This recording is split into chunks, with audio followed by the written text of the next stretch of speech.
नमस्कार दोस्तों, कविता Yadav YouTube channel पर आप सभी का स्वागत है। संपूर्ण हिंदी विषय की तैयारी को आगे बढ़ाते हुए आज की क्लास में हम करेंगे हिंदी साहित्य के महत्वपूर्ण प्रश्न।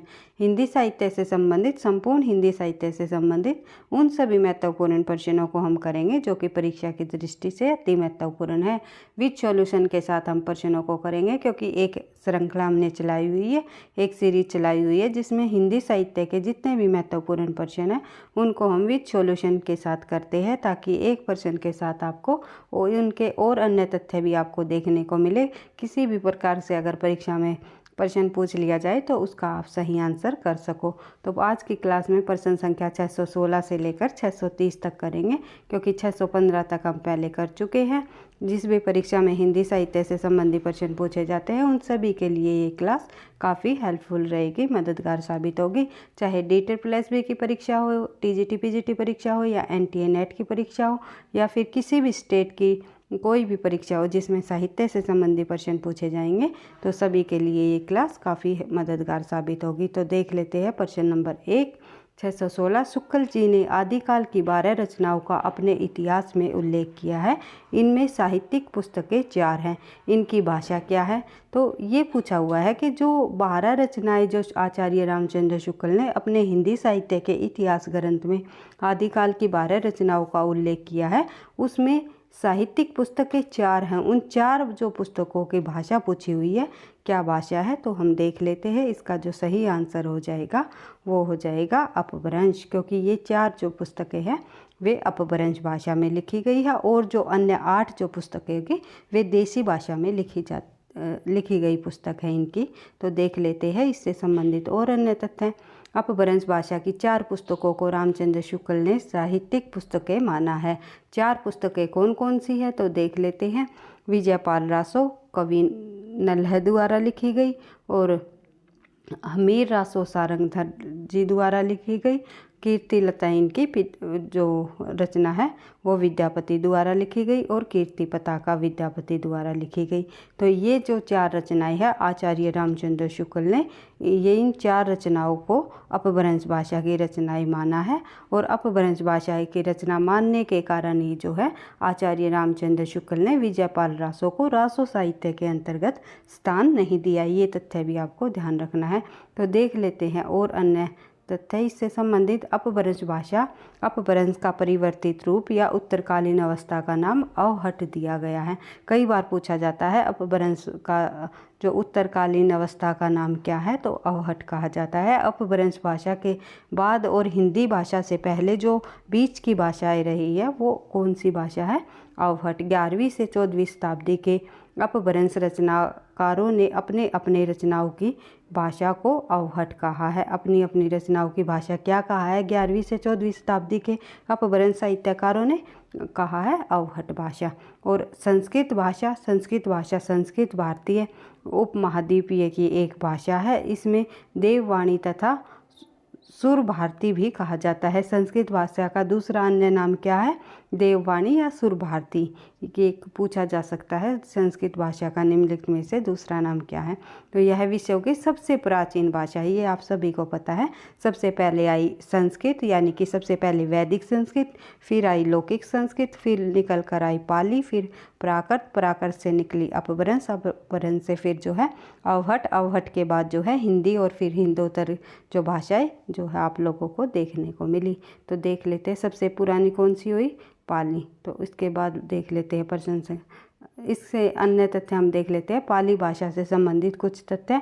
पाली प्राचीन उत्तर भारत की भाषा थी जो पूर्व बिहार से लेकर पश्चिम में हरियाणा राजस्थान तक और उत्तर में नेपाल उत्तर प्रदेश में दक्षिण में और मध्य प्रदेश तक जो है बोली जाने वाली रही। क्योंकि कई बार पूछ लिया जाता है कि पाली जो है कहाँ बोली जाती थी, जो पहले उत्तर भारत की भाषा थी, कहाँ की भाषा थी? पाली उत्तर भारत की भाषा थी जो पूर्व बिहार से लेकर पश्चिम में हरियाणा राजस्थान तक और उत्तर में नेपाल उत्तर प्रदेश से जो है दक्षिण नेपाल से लेकर उत्तर प्रदेश तक और दक्षिण में जो है मध्य प्रदेश तक जो बोली जाती हैं।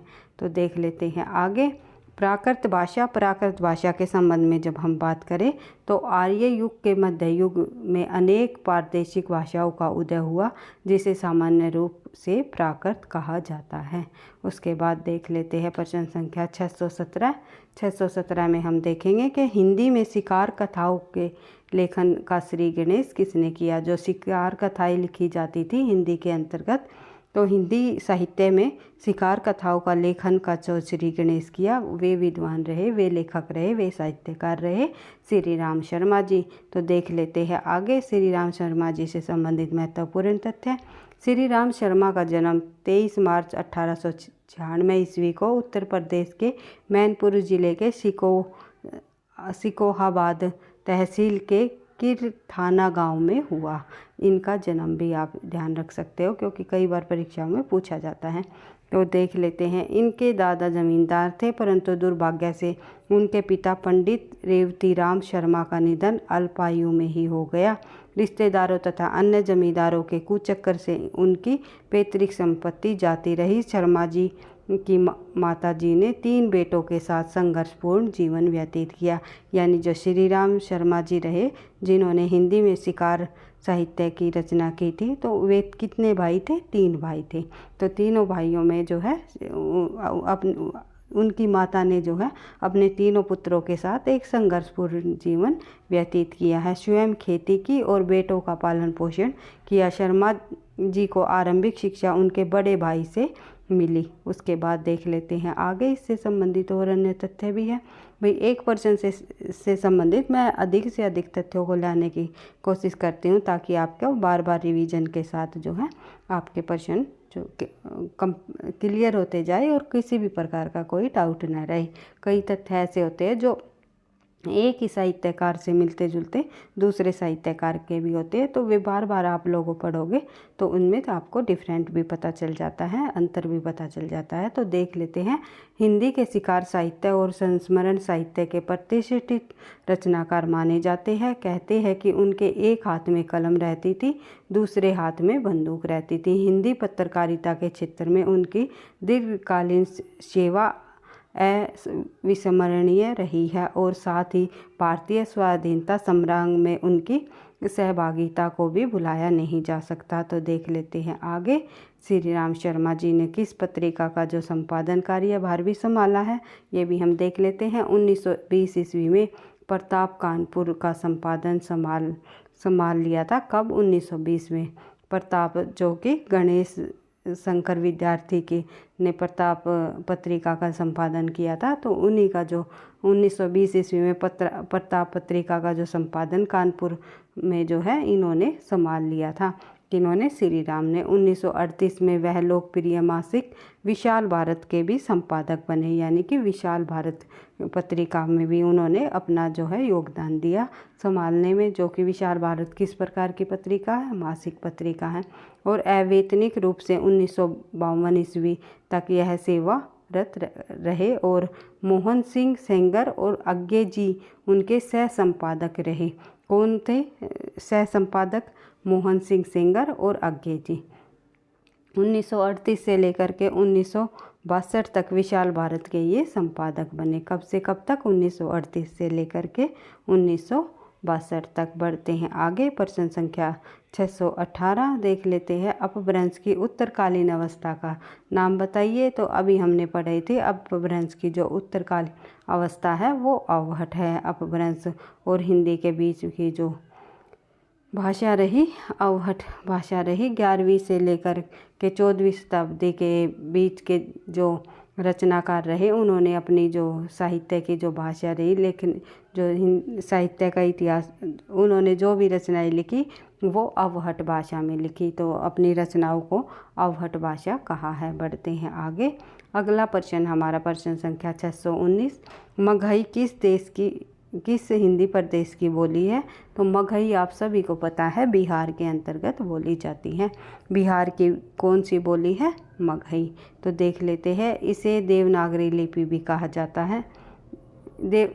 इसे देवनागरी लिपि में लिखा जाता है और मगही बोलने वालों की संख्या लगभग 1,30,00,000 के लगभग मानी जाती है। और मुख्य रूप से यह है बिहार के गया, पटना, राजगीर, नालंदा, जहानाबाद, अरवल और नवादा, शेखपुरा, लखीसराय, जमुई और औरंगाबाद इलाकों में बोली जाती है। इन इलाकों में जो है बिहार के अंतर्गत जो है मगही बोली बोली जाती है, ये आपको ध्यान रखना है। फिर है मध्य प्रदेश। मध्य प्रदेश के अंतर्गत जो है बुंदेली, बघेली, छत्तीसगढ़ी, ये मालवी, निमाड़ी बोलियों के साथ साथ कोरकू और गोंडी जैसी बोलियां बोली जाती है। ये मध्य प्रदेश की बोलियां आपको देखने को मिले रही हैं। तो उसके बाद राजस्थान की, क्योंकि इन बोलियों से संबंधित भी परीक्षा में एक प्रश्न अवश्य पूछा जाता है, किस राज्य में मतलब कहाँ पर जो है कौन सी बोली बोली जाती है। निम्नलिखित में से किसका संबंध किससे है, मिलान में भी प्रश्न पूछ लेते हैं। तो एनटीए नेट के अंतर्गत तो अधिकतर प्रश्न मिलान के हमें देखने को मिलते हैं। तो कई बार पूछा जाता है कि मिलान कीजिए, तो आप लोगों को एक एक प्रश्न को, एक एक तथ्य को ध्यान से समझते हुए चलना है। राजस्थान के अंतर्गत मारवाड़ी, मेवाड़ी, बांगड़ी, ढूंढाड़ी, हाड़ौती, मेवाती, ब्रज, मालवी और रांगड़ी, ये सभी जो बोलियां राजस्थानी के अंतर्गत बोली जाती हैं।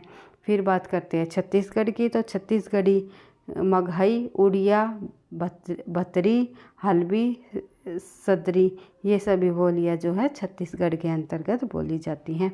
उसके बाद हिंदी के अनेक बोलियां व उपभाषाएं हैं, यानी कि बोलियां का मतलब उपभाषाई होता है। हिंदी की अनेक बोलियां हैं अर्थात उपभाषाएं हैं। भारत में कुल 18 बोलियां हैं, जिसमें अवधी, ब्रजभाषा, कन्नौजी, बुंदेली, बघेली, हाड़ौती, भोजपुरी, हरियाणवी, राजस्थानी, छत्तीसगढ़ी, मालवी, नागपुरी, खोरठा, पंच परगनिया, कुमायूनी, मगही आदि प्रमुख है। ये जो है हिंदी की 18 बोलियों के अंतर्गत आती है। संविधान में हमारी 22 भाषाओं को मान्यता प्राप्त है, लेकिन ये पूछ लिया जाए हिंदी में कुल कितनी बोलियां हैं, तो 18 बोलियां हम मानते हैं। तो इनमें से कुछ में अत्यंत उच्च श्रेणी के साहित्य की रचना हुई है, जैसे कि ब्रजभाषा और अवधी। ब्रजभाषा से संबंधित आप लोगों ने जो प्रमुख कवि रहे हैं सूरदास की रचनाएं आप लोगों ने पढ़ी होगी। इसी प्रकार तो भक्ति काल के अंतर्गत ही देखें तो अवधी और पूरा का पूरा रीतिकाल ही ब्रजभाषा में लिखा गया, ये भी आपको पता है। तो साहित्य के क्षेत्र में ब्रजभाषा का अपना एक महत्वपूर्ण योगदान रहा है। और अवधी की बात करें तो जैसे कि तुलसीदास जी द्वारा लिखा गया रामचरितमानस एक बड़ा महाकाव्य अवधी भाषा में लिखा गया, और अन्य बहुत सारी रचनाएं जो हैं अवधी भाषा की प्रसिद्ध रचनाएं हुई हैं। तो देख लेते हैं आगे प्रश्न संख्या 620। भिखारी दास ने काव्य निर्णय में किसका विवेचन किया? तो भिखारी दास जी की जो रचना है काव्य निर्णय, उसमें किस चीज़ का विवेचन किया गया है? तो उसमें भिखारी दास की जो काव्य निर्णय रचना है उसमें सर्वांग विवेचन हमें देखने को मिलता है। तो इससे संबंधित भी तथ्य हम देख लेते हैं।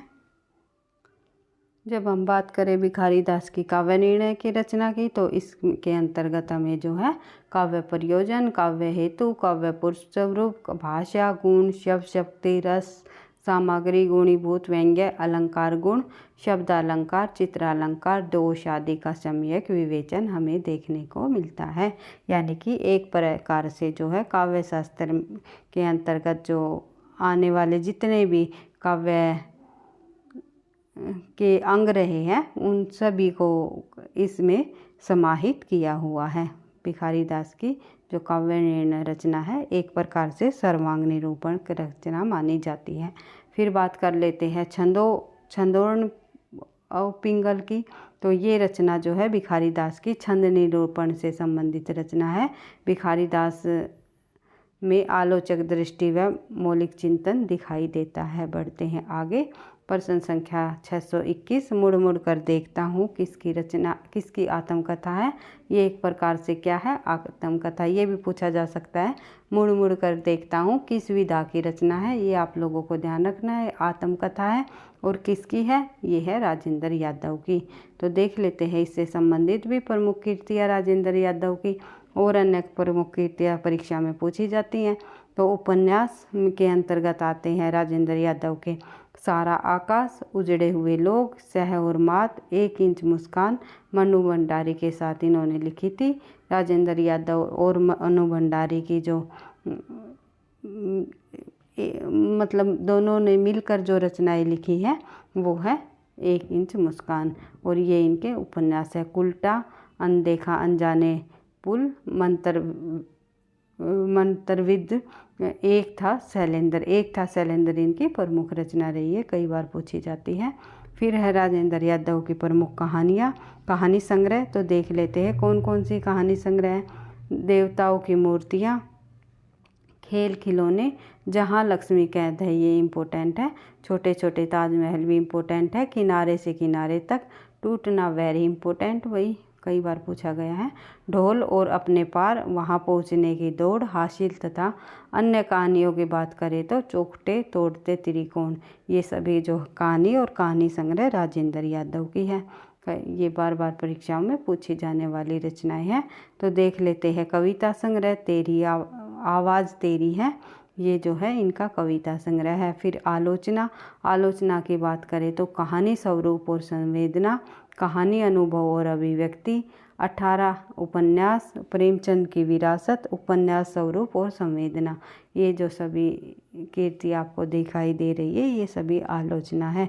इनको आपको 1-2 बार से रिवाइज कर लेना है, क्योंकि मेरा कराने का उद्देश्य ये है कि अधिक से अधिक तथ्यों की अगर परीक्षा में कोई नई रचना भी आपके सामने हो, पूछ ली जाए, उस जो एक प्रसिद्ध साहित्यकार हुआ है, लेखक हुआ है, उससे संबंधित कोई नई रचना भी पूछ ली जाए, नई तथ्य भी तो 1-2 बार आप लोगों को वो रचना आपके सामने से आंखों के नज़रों से आपके गुजरी हुई होगी, तो आप ऑप्शन में 4 ऑप्शनों में आसानी से उसका सही आंसर दे सकते हो। तो इसलिए ये तो बात तो मैं भी मानती हूँ कि भाई हर एक रचना, हर एक साहित्यकारी की सभी रचनाएं किसी को याद नहीं होती, मुख्य रचनाएं याद होती हैं, और वही रचनाएं परीक्षाओं में बार बार रिपीट होती है। और जो है जितने भी मुख्य तथ्य हैं उससे एक साहित्यकार से संबंधित जुड़े हुए जो जिस माध्यम से उन्हें प्रसिद्धि प्राप्त हुई है, उन्हीं चीज़ों को परीक्षा में भी पूछा जाता है।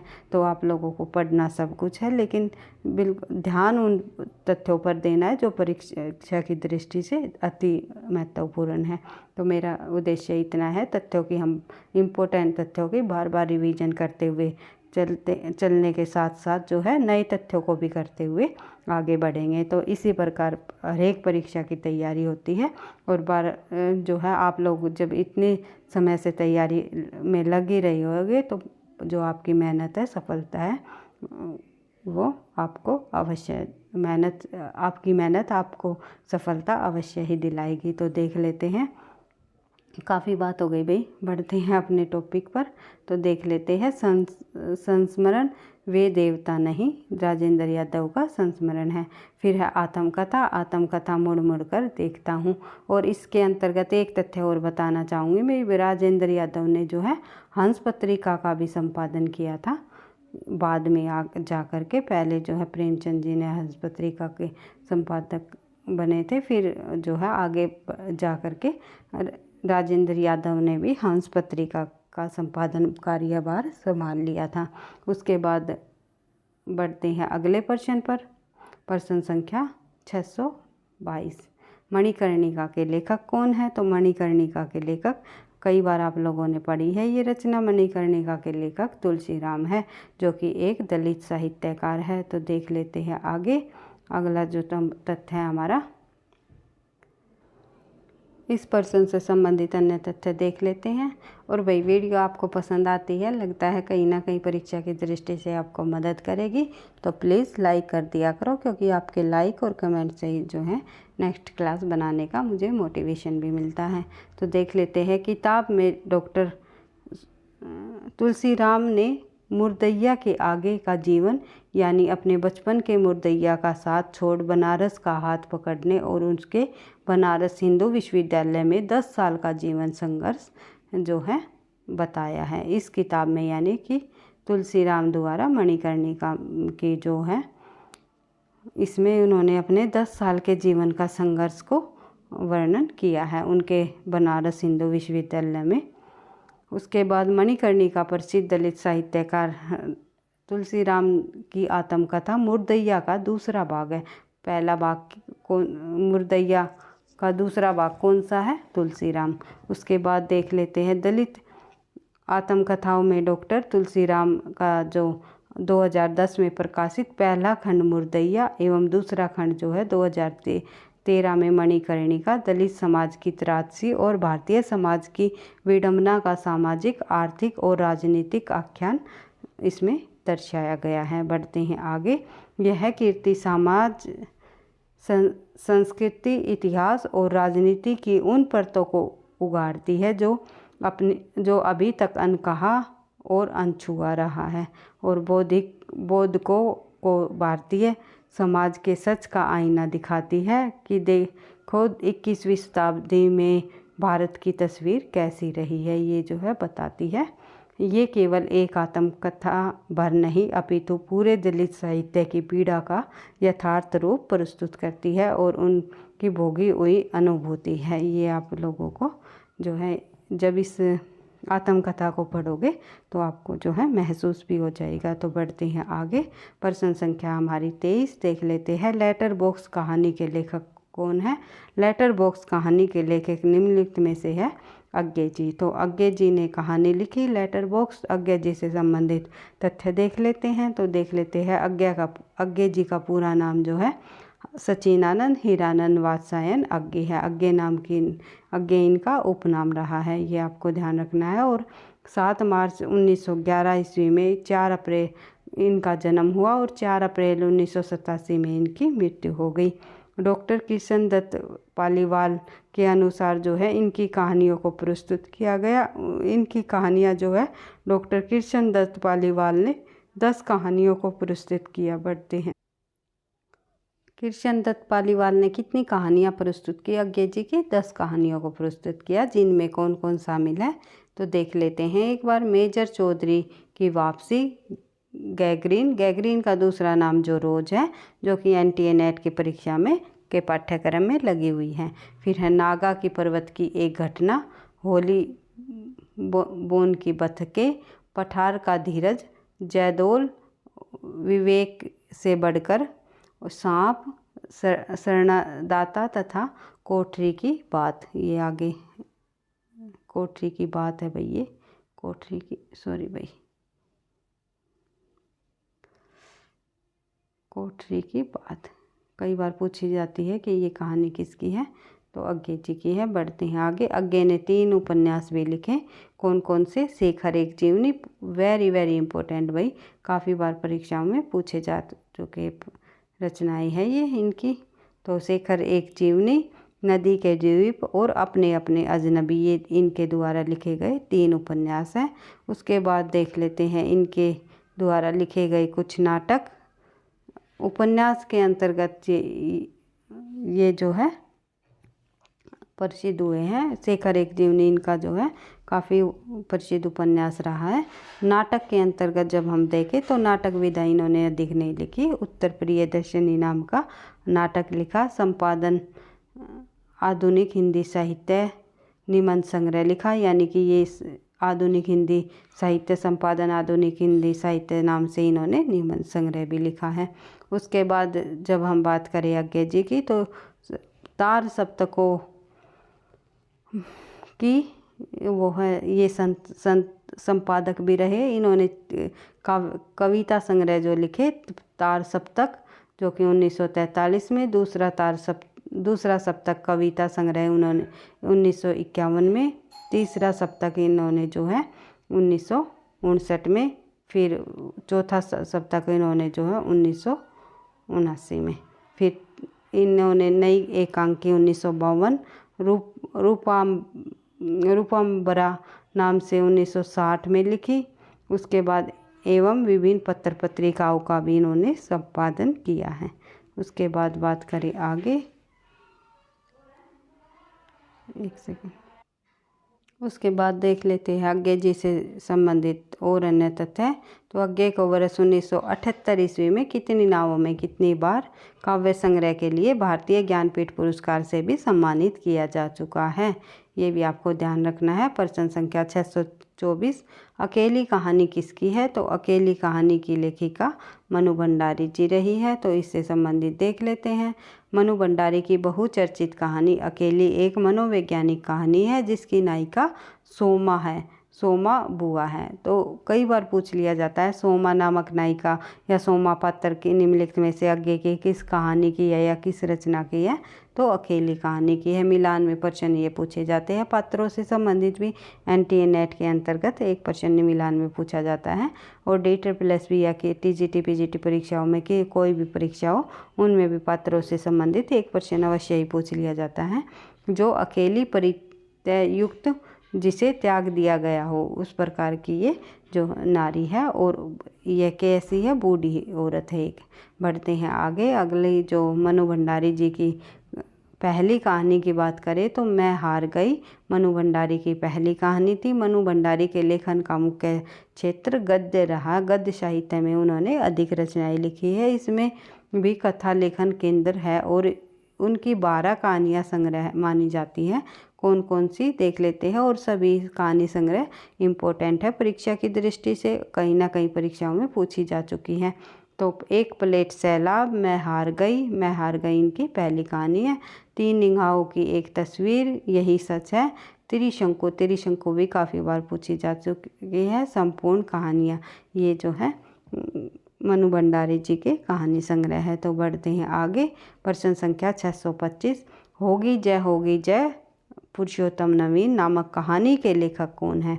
अगर इस पंक्ति से संबंधित, इस रचना से संबंधित 2 प्रश्न बनते हैं इस वाक्य से संबंधित। एक तो ये रचना का नाम है होगी जय पुरुषोत्तम नवीन, और एक ये जो है पंक्ति भी है किसी लेखक की। तो दोनों हम देख लेते हैं। अगर कहानी पूछ ली जाए, रचना विधा पूछ ली जाए यह किसकी कहानी है? तो सूर्यबाला की है। अगर ये पंक्ति के रूप में पूछ ली जाए ये पंक्ति किसकी है? तो निराला जी की है, निराला की। ये आपको ध्यान रखना है, सूर्यकांत त्रिपाठी निराला जी की। तो देख लेते हैं इससे संबंधित और अन्य तथ्य। कात्यायनी संवाद एक इंद्रधनुष, जुबेदा के नाम, दिशाहीन, थाली भर चांद, मुंडेर पर और गृह प्रवेश, सांझवाती, 5 लंबी कहानियाँ, मानुषगंध और गोरा गुणवंती बहुचर्चित कहानियाँ संग्रह है किनके? सूर्यबाला जी के। सूर्यबाला के कहानी संग्रह है होगी जय ये भी जो है इनकी प्रमुख कहानी रही है। तो उसके बाद होगी जय हे पुरुषोत्तम नवीन कहकर महाशक्ति राम के वदन में लीन हुई। सूर्यकांत त्रिपाठी निराला जी द्वारा ये पंक्ति राम की सुक्ति पूजा से ली गई है। ये आपको ध्यान रखना है। पढ़ते हैं आगे। प्रश्न संख्या 626 कालक्रम की दृष्टि से निम्नलिखित ग्रंथों का सही अनुक्रम बताइए। तो इसका सही अनुक्रम हमें बताना है। तो आंसर मैं आपको बता देती हूँ, आपको के सामने आंसर है ही, आंसर हो जाएगा बी रस रहस्य। सबसे पहले रस रहस्य आएगा 1670 में कुलपति मिश्र जी का, फिर भाव विलास 1689 में देव का, फिर काव्य निर्णय 1746 भिखारी दास जी का, उसके बाद जगत विनोद 1753 और 1833 के मध्य लिखी गई रचना है जो कि पद्माकर जी की है। बढ़ते हैं आगे। एक सेकंड भाई, आगे देख लेते हैं अगला प्रश्न। इससे संबंधित और अन्य तथ्य भी दिए हुए हैं तो देख लेते हैं, क्योंकि अगर हम अधिक से अधिक तथ्यों को करेंगे, बार बार जो है रचनाओं की रिवीजन करेंगे, इससे हमें जो है अधिक समय तक याद भी रहेंगे और परीक्षा में एक बार रिवीजन करने की हमें केवल ज़रूरत रहेगी, फिर हमें सभी तथ्य याद आते रहेंगे। तो इनके ग्रंथों की जो संख्या है 72 बताई है। इनकी बात कर रहे हैं हम देव कवि की। सबसे पहले देव कवि की जब हम बात करें तो देव कवि के ग्रंथों की संख्या 72 बताई है। इनमें भाव विलास, भवानी विलास, कुशल विलास, रस विलास, प्रेम चंद्रिका, सुजान मणि, सुजान विनोद और सुख सागर तरंग आदि जो है 19 ग्रंथ प्राप्त हैं। बढ़ते हैं आगे। पद्माकर जी से संबंधित इनकी रचनाएं देख लेते हैं। हिम्मत बहादुर विरुदावली, पद्माभरण, जगत विनोद, राम रसायन, उसके बाद है गंगा लहरी और अलीजा प्रकाश, प्रताप सिंह विरुद्धावली, प्रबोध पचासा, ईश्वर पचीसी, यमुना लहरी, प्रताप सिंह सफ़रनामा, भगवंत जो पंचशिका, और उसके बाद जो है राजनीति, कली पचीसी, रायशाह, हितोपदेश भाषा अनुवाद किया है अश्वमेध का। उसके बाद देख लेते हैं आगे कुलपति मिश्र जी की रचनाएं। रस रहस्य 1670, द्रोण पर्व 1680, मुक्ति तरंगिणी 1686, नक्सिक संग्राम सार आदि जो है कुलपति मिश्र जी की रचनाएं हैं। उसके बाद बात करें भिखारी दास की प्रमुख रचनाओं की, तो भिखारी दास की जो प्रमुख रचनाएं हैं वे रही हैं नामकोश 1738, रस सारांश 1742, छंदार्ण पिंगल जो है 1742, काव्य निर्णय 1746, श्रृंगार निर्णय 1750, विष्णु पुराण भाषा, फिर शतरंज शतीका और अमरकोश, ये सभी रचनाएं भिखारी दास जी की हैं। उसके बाद बात करें आगे 627 प्रश्न संख्या की। हजारी प्रसाद द्विवेदी द्वारा रचित पहला उपन्यास कौन सा है, तो हजारी प्रसाद द्विवेदी जी का पहला उपन्यास है बाणभट्ट की आत्मकथा। बाणभट्ट की आत्मकथा हजारी प्रसाद द्विवेदी द्वारा रचित प्रथम ऐतिहासिक हिंदी उपन्यास माना जाता है। इसमें 3 पात्र है बाणभट्ट, भटनी, निपुणिया।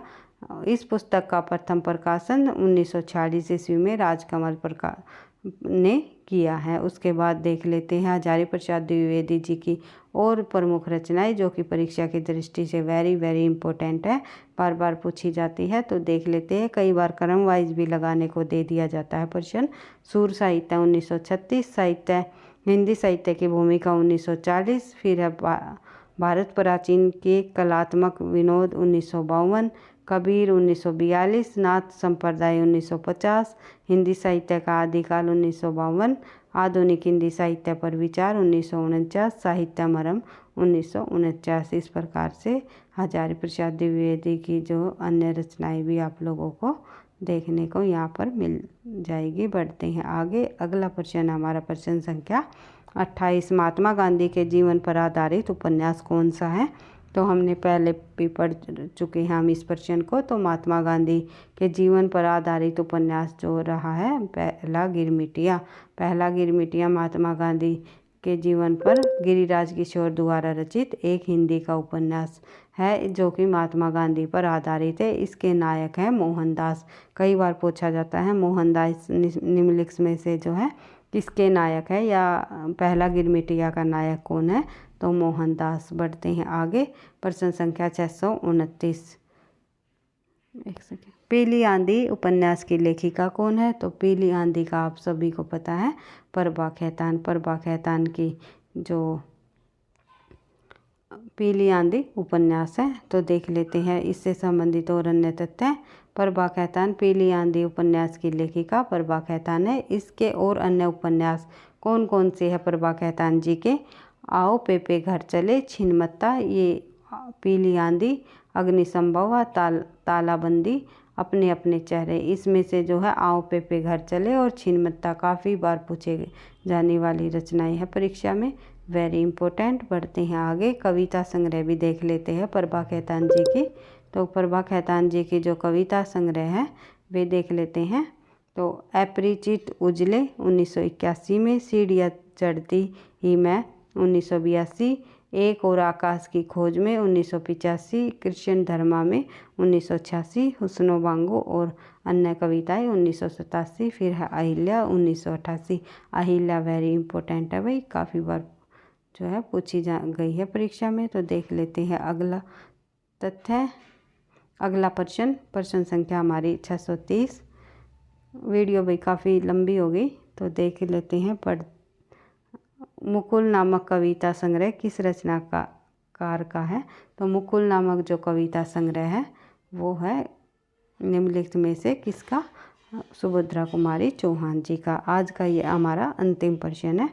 तो वीडियो आपको भी पसंद आती है तो मैं फिर बार बार बोलती हूँ, प्लीज़ लाइक और कमेंट अवश्य किया करो।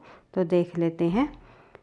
मुकुल जो कविता संग्रह है सुभद्रा कुमारी चौहान जी की कविताओं इसमें संकलित है और इसका प्रथम संस्करण 1930 ईस्वी में प्रकाशित हुआ। सुभद्रा कुमारी चौहान की अन्य कविता संग्रह है चित्रधारा। कई बार पूछा गया है भाई चित्रधारा किसका कविता संग्रह है? सुभद्रा कुमारी चौहान का। सुभद्रा कुमारी चौहान की 2 कविता संग्रह और 3 कथा संग्रह प्रकाशित हुए। उनकी कविता संग्रह के नाम है मुकुल और चित्रधारा। कविता संग्रह जो 15 कहानियों वाली बिखरे मोती 1932 व 1934 में प्रकाशित हुई। 9 कहानियों वाली उन्मादी 1947 में प्रकाशित हुई। फिर 14 कहानियों वाली सीधे सादे चित्र। तो इसमें यहाँ पर भाई थोड़ी मिस्टेक हो रखी है, तो हम देख लेते हैं, कर लेते हैं सही।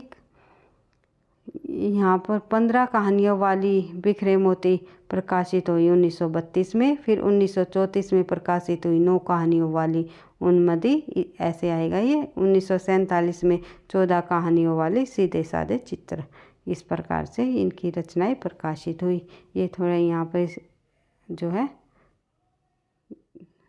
वो करने में थोड़ी सी गलती हो गई, इसके लिए मैं माफ़ी चाहूँगी। देख लेते हैं आगे। सुभद्रा कुमारी चौहान की 88 कविताएं लिखी है। कौन कौन सी? लेकिन इनकी 2 कविताएं ज़्यादा अधिक प्रसिद्ध हुई है, झांसी की रानी और वीरों का कैसा हो बसंत। इतनी लोकप्रिय हुई और झांसी की रानी जो कविता है ये कितनी अधिक लोकप्रिय हुई है। राष्ट्रीयवादी भावना इन कविताओं के अंतर्गत आप लोगों को देखने को मिलेगी। तो इसी प्रकार से आज की क्लास में हमने हिंदी साहित्य के उन महत्वपूर्ण प्रश्नों को किया है जो कि परीक्षा की दृष्टि से अति महत्वपूर्ण है। अभी हाल ही में होने वाली NTA NET की परीक्षा को ध्यान में रखते हुए इस प्रकार व्याख्या सहित प्रश्नों की हमने जो श्रृंखला चलाई हुई है वे आपको काफ़ी हेल्पफुल रहेगी, मददगार साबित होगी। तो जो बच्चा NTA NET की परीक्षा की तैयारी कर रहा है तो इन प्रश्नों के माध्यम से जो है इन्हीं प्रश्नों को घुमा फिरा कर या विद एक्सप्लेनेशन के साथ जो है परीक्षा में तथ्यों को पूछ लिया जाता है और बार बार इनको रिवाइज करोगे तो आपके सभी तथ्य भी जो है याद हो जाएंगे। तो अगर वीडियो पसंद आई तो लाइक करना, दोस्तों के साथ शेयर करना, चैनल पर पहली बार हो तो सब्सक्राइब कर लेना ताकि नोटिफिकेशन आपको समय पर मिलता रहे। पढ़ते रहना, आगे बढ़ते रहना। थैंक यू, धन्यवाद।